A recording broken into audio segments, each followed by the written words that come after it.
Great start. Alrighty. The only way you're gonna be able to buy a house is, well, you gotta be rich. Or you just do something that just wasn't done when people were buying houses before. Right? Like most houses right now, and I don't have stats, which I gotta prepare for, but most of the houses right now are bought in cash. You know, because rich people are buying them, because it makes sense. Money moves, you know. So I'm not affording a house by working 40 hours a week. I'm not able to afford a house, and I work much more than 40 hours a week. So that's just not gonna work, because we just don't live in that time anymore. And so, you know, you got to do something else. Whether you're, you know, the way that I want to do it, got a couple homies, you're just gonna have to trust somebody really, really fucking much, and you know, buy a house with somebody, and hopefully it just turns into a rental property, and it's a good start.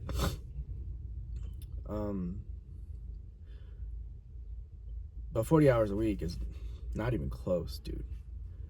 And you know, there's people talking about like a housing market crash, and that's, you know, that's wishful thinking. But you got to understand that the demand for houses is super high, right? Like, just because houses are expensive doesn't mean that people don't want them. So like, there'll be some people that think they're in the know, and they're like, well, when the housing market crashes, that's going to be my time.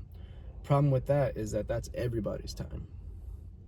So then if the housing market crashes, then the demand stays the same and it's wicked fucking high, then why would the prices go down?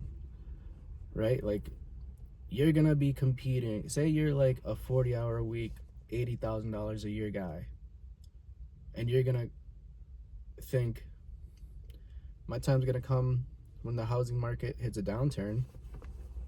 You're gonna be competing with a 50-hour a week, $120,000 a year guy. Your competition is wicked stiff. So the housing market crashing isn't really gonna help you. Demand is wicked high. Again, just because people can't afford it doesn't mean they don't want the house. Everybody wants a house. You're competing against me. If there comes a time where like I can afford a house, I'm gonna buy one. I don't have one now, but it's not gonna make it easier. If anything, it really just brings more competitors to the table that weren't allowed before the housing market crash. So waiting for a housing market crash is just not gonna work.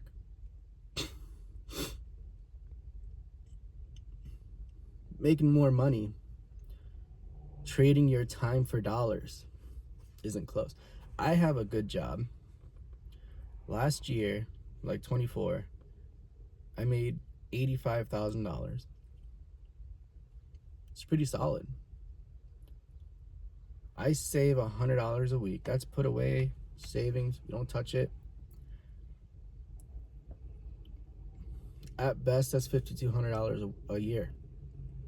$5,000, not a down payment. Do that for 4 years, $20,000. What's that, $28,000? Nope. I mean, that's not even 20% down. 20% down doesn't even give you a mortgage payment that's affordable.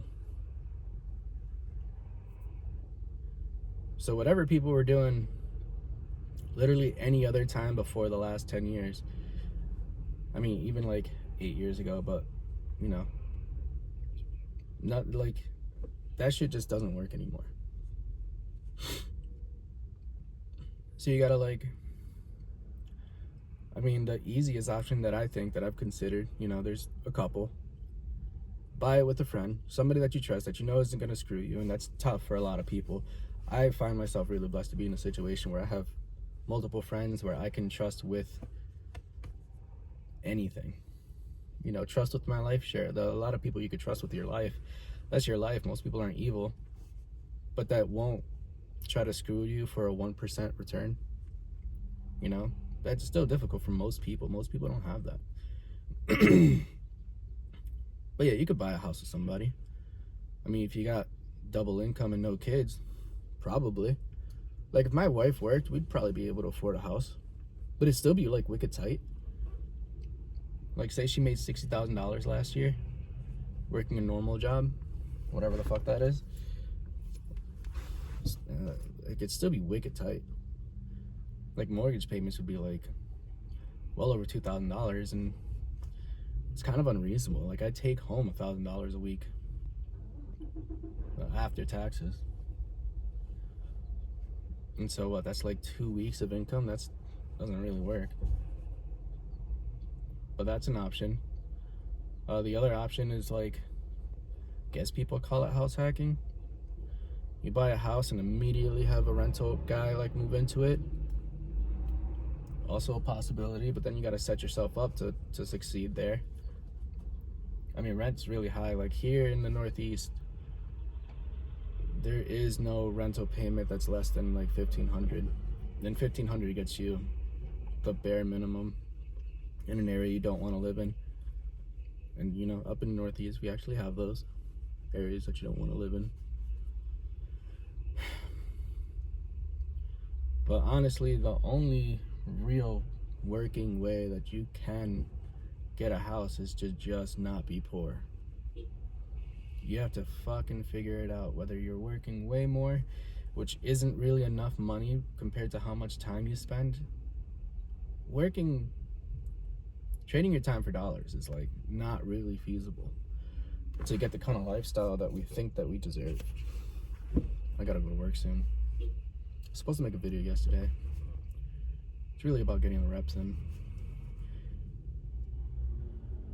And so,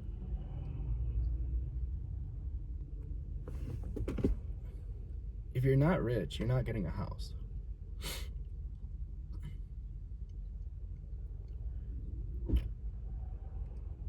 And what's wild lately is that, like, you know, the lumber mills aren't even making lumber anymore, so the supply of houses is not going up. Right, like the lumber mills have been closed for months now. There's no wood being made. Wood is being sold at 2018 prices. It's too, like, wood right now is being sold too cheap to make it profitable for the lumber mills to run right now. Houses in America are made of wood, so there's no influx of houses, so the supply in a way is actually dwindling because people are still buying houses. So, like, supply is really just going down. Demand is always going up. Demand is always going to go up. Population grows. You know, kids that were 16 years old before are now 20. You know, that's in their mind. If they're not like doomer goons. Like, everybody wants to buy a house.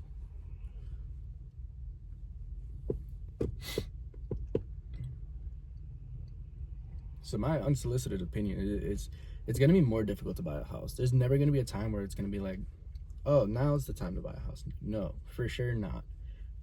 It is only going to get more difficult. Like, there's no way to have an influx of gold into our economic system of the United States. So there is no, like, the standard of living is going to go down from here. You know what's crazy that I've noticed is, like, once you understand about the standard of living and the influx of gold and how it goes out, which is, you know, it's Cantillon's effect, right? It's Cantillon's theory of Cantillon's essay of economic theory, which is some French dude in, I think, the 1700s. He explains the life cycle of a monetary system, of an economy. The life cycle of an economy, right? Like the influx of gold for a producing nation. Eventually they get all the gold, and then nobody has gold anymore. So the gold has to go out.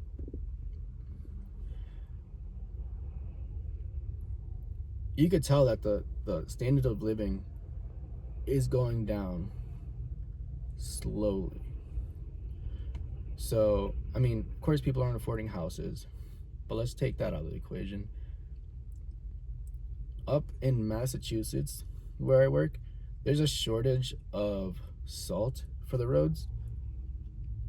There's never been a year that Massachusetts did not have winter. And now all of a sudden, what? We don't have salt? Not like the state doesn't have salt. The towns do not have salt. The stores don't have salt. So things are just regularly failing everywhere. But then the thing is, like, the standard of living is so high that homeless people have fucking phones. Homeless people are drunk. The standard of living is so high, people all the way at the bottom have wireless internet. Homeless guy right in front of me. He's probably not homeless. So, yeah, I mean, if you want to afford a house, you got to do something different. Whatever you're doing, probably not working. Like, it's not working. You're probably working, but it's not working. It's not going to work. You need 2 or more people to buy a house.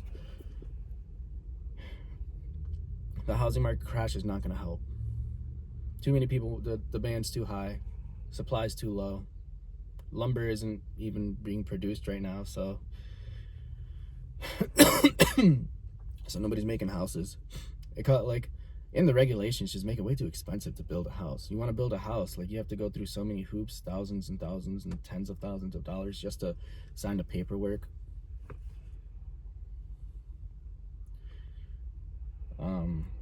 So, you know, want to buy a house, fucking figure it out. But it's not going to be the way that people were doing it 20 years ago. Do something different. You got it. You'll figure it out.